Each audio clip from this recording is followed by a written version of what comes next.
कृष्णा भक्ति चैनल में आपका स्वागत है। इस वीडियो को लाइक करें, चैनल को सब्सक्राइब करें और बेल आइकन दबाएं।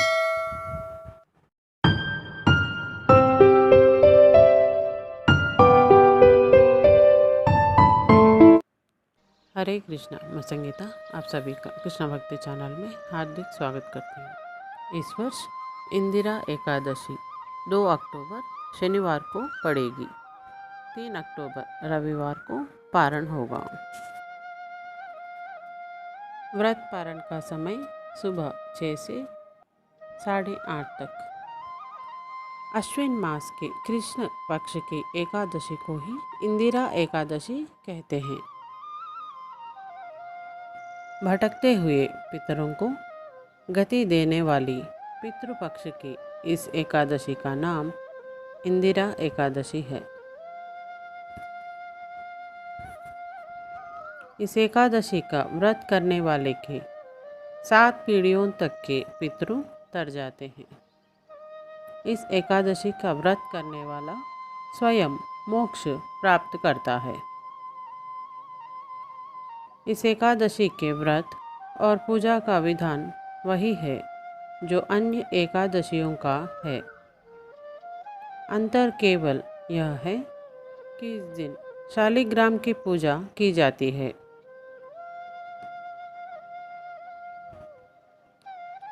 व्रती को सुबह स्नानादि से पवित्र होकर भगवान शालिग्राम को पंचामृत से स्नान कराकर भोग लगाना चाहिए तथा पूजा कर आरती करनी चाहिए।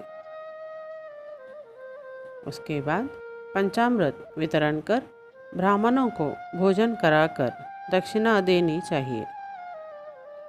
इस दिन पूजा तथा प्रसाद में तुलसी की पत्तियों का प्रयोग अनिवार्य रूप से किया जाता है।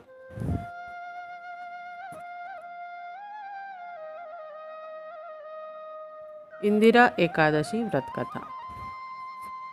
प्राचीन काल में महिष्मती नगरी में इंद्रसेन नामक राजा राज्य करते थे। उनके माता पिता दिवंगत हो चुके थे।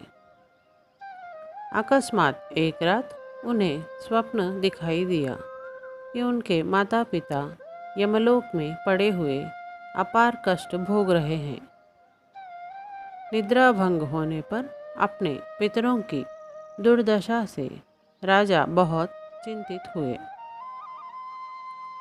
उन्होंने सोचा किस प्रकार यम यातना से पितरों को मुक्त किया जाए। इस विषय पर परामर्श करने के लिए उन्होंने विद्वान ब्राह्मणों और मंत्रियों को बुलाकर स्वप्न की बात बताई। ब्राह्मणों ने कहा, हे राजन, यदि आप सपत्नीक इंदिरा एकादशी का व्रत करें तो आपको पितरों की मुक्ति हो जाएगी। उस दिन आप शालिग्राम की पूजा तुलसी आदि चढ़ाकर 91 ब्राह्मणों को भोजन कराकर दक्षिणा दें और उनका आशीर्वाद लें। इससे आपके माता पिता स्वर्ग चले जाएंगे। राजा ने उनकी बात मान सपत्नी विधिपूर्वक इंदिरा एकादशी का व्रत किया। रात्रि में जब वे मंदिर में सो रहे थे तभी भगवान ने उन्हें दर्शन देकर कहा, राजन, तुम्हारे व्रत के प्रभाव से तुम्हारे सभी पितर स्वर्ग पहुंच गए हैं। इसी दिन से इस व्रत की महत्ता बढ़ गई। इंदिरा एकादशी व्रत कथा समाप्तम। जय बोलो श्री कृष्ण कन्हैया लाल की जय। जय बोलो बाके बिहारी की जय। जय जय श्री राधे। धन्यवाद।